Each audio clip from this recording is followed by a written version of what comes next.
What's up, guys? It's Trevor with Embers Living. Today we're talking about hot button topic. I mean, everything we sell produces heat, so I guess everything's a hot button topic, right, Chris? Yeah. So we're talking about, you've been seeing a lot of articles on the news lately on gas ranges. Should they be banned? We're going to talk about it. We're going to dive deep. Let's roll.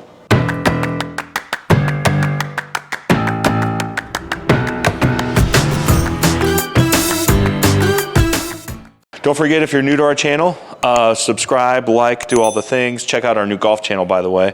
We got a new cool golf station in the showroom. That's pretty sweet, I think. And then also, if you're in the Denver, Colorado area, you can come down to our showroom, check out all of our indoor kitchen appliances for yourself. Okay, gas stoves, should they be banned or are they going to be banned? Now, I'm not really going to get into the should they be banned part. I'm just going to talk facts with natural gas and how it burns, and how some tips I'm going to give you guys at the end on how you can improve indoor air quality to make sure you have good indoor air quality and be responsible and be a responsible homeowner for indoor and outdoor air quality. But what I'm going to actually talk about is go through the process of how banning or changing a standard of a product would work, because in the 14 years I've been doing this, I've seen two major changes, one with wood stoves and one with gas fireplaces. I'm going to talk about that as well and see how some of the positives came about from some of those changes being brought about. And it actually caused, one of the side effects was, I think, really cool product development, you know, when people make changes to certain products or SKUs. Anyways, I'm getting off topic. Okay, so the big complaint right now is that gas stoves, one, promote bad indoor air quality and also bad outdoor air quality. Okay, so many people are just wondering, how long do they have left to buy a gas range? Let's say you love cooking with a gas range and you're nervous, like maybe you're building a new house or you want to build a new house in a couple of years. You're like, oh, I'm not gonna have a gas range. Let me talk to you about what some of those changes I went through with some of the other products that we sell here, and what that process was like, so that way you know how imminent a gas stove change out would be. Okay, so one of the big changes I went through in the industry was with wood stoves. So back in 2015, the EPA changed the standards for how efficient, basically how many grams per hour a wood stove could put into the environment. And it went from like 7 or 8, I think, down to 3. Now, the reason I'm talking about wood stoves is to give you some good idea of the timetable for banning gas ranges. I think a similar principle would follow. That was in 2015. That law did not actually go into effect until 2020. And that law was written in 2015. It was probably proposed in 2012, 2013, put into action in 2015, actually applied in the consumer stores 5 years later. Why 5 years later? Well, manufacturers needed time to R&D product, research and development, and create new products that could meet that efficiency level. And I remember when it happened, they said, it's impossible. They just can't do it. Well, guess what? Now it's 2023. I have a whole showroom full of EPA certified wood stoves that are all over the place. So guess what happened?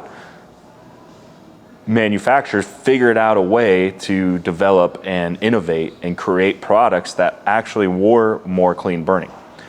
So the end result had a big positive effect, because we ended up with better products, and it also gave us time to sell off all the old products. So what I'm getting at here is letting you know that timetable is, if you're worried about gas ranges sort of going away, it would be a while, because there's nothing actually even written into law yet.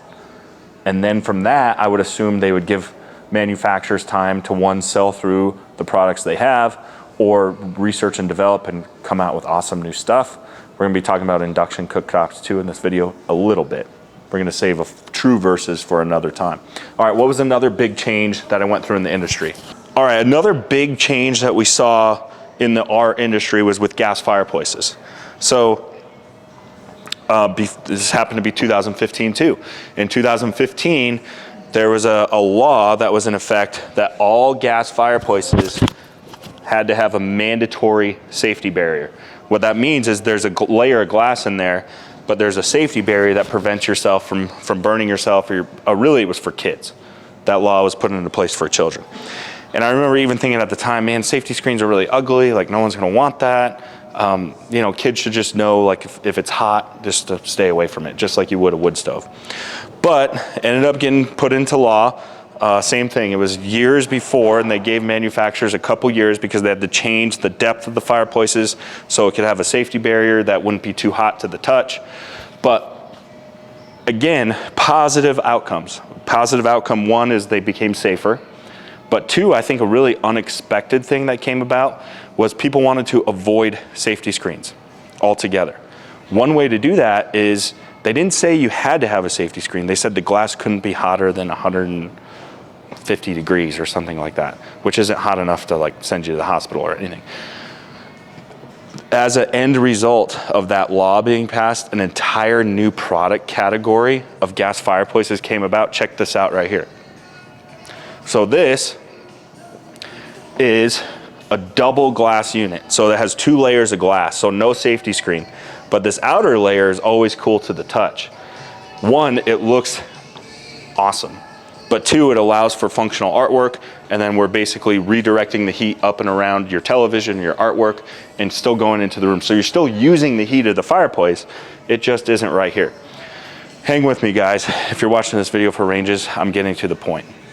Stick with me, and we're gonna talk ranges in a second. The point is, took several years to go in effect.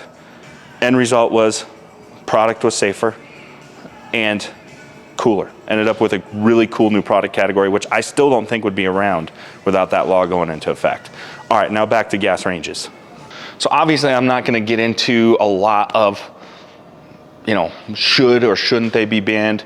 Obviously my entire showroom is filled with gas products, so I definitely would be a little biased towards my entire showroom disappearing. Basically put me out of business. But what I'm going to talk to you about is gas ranges and how we can be more responsible homeowners, and the sort of the process going through of them actually being banned. Based off of, I'm only basing this off of the other 2 times product SKUs or product standards were changed. It would be years after it was actually written into law. There's no law right now banning gas stoves. So if you're worried about, oh, our gas stove's gonna be banned immediately, no, I would say at least 5 to 6 years. But you know what's gonna beat it to the punch is some homes or neighborhoods are banning natural gas altogether. There's parts in the country now where natural gas is already not plumbed to entire new construction projects. So I think that could get ahead before gas ranges are outlawed. Okay, so what are some responsible things we can do as homeowners? Well, one, you hear that clicking? That is an electronic ignition, which pretty much all ranges are now. So one of the biggest problems with gas stoves is old ones with standing pilots, they create indoor pollution and outdoor pollution because they're leaking so much unnecessary fuel. The other thing is the pollution from this can pollute the indoor air quality. Well, whether we're cooking with electric or gas, when we're cooking, we're polluting, just from cooking itself, polluting indoor air quality. So the thing is we don't want an old leaky stove with a pilot light, or we want to make sure our stove is serviced to make sure we don't have any leaks. But most importantly, I think the thing that could help, especially with indoor air pollution more than anything, is proper ventilation. So I bet you, I don't know the stats, but I can guarantee you the problem with indoor air pollution could be easily solved with very good ventilation. Whether you're cooking on gas or electric, you need to make sure that you have good ventilation. Now, that's not always so simple if you're a renter or you're living in apartments. You know, you kind of got to do the best you can with what you got. You know, you can't add an air vent or something like that. But if you're a homeowner, there's no reason you shouldn't have proper ventilation, whether you're cooking on gas or electric. Now, what's a good alternative to gas that a lot of people aren't aware of is induction. So induction is like a new technology. And I would say before induction, this video, I think it'd be a much bigger uproar. Like, you know, gas cooktops versus electric cooktops, there's really no comparison. Gas was always so much better. But induction cooktop technology heats up just as fast and cools down just as fast and is more efficient. So I think the reason they're even suggesting it is because there's actually a product out there that can achieve a similar level of production.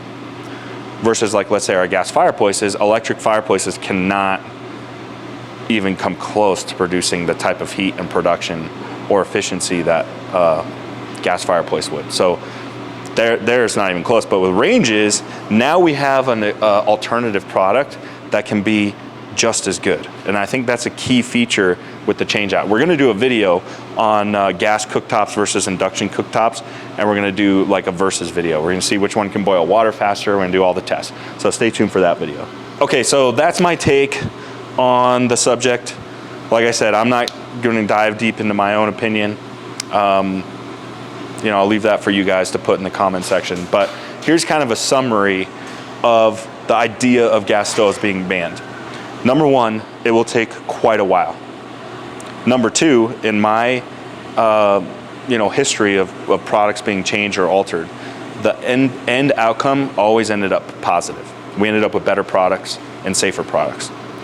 Number three, in the meantime, there's things you can do as a responsible homeowner to help. Make sure your stove is up to date. Make sure it's not an old leaky stove, have it serviced or replaced. And always make sure you have good indoor air ventilation. Obviously with kids, I think one of the reports was it causes asthma with children. So of course ventilation would be a no-brainer. I mean, that's gonna eliminate a lot of indoor air pollution, whether you're cooking on gas or electric. So that's it in a nutshell. Let me know what you guys think of this video. Stay tuned for more.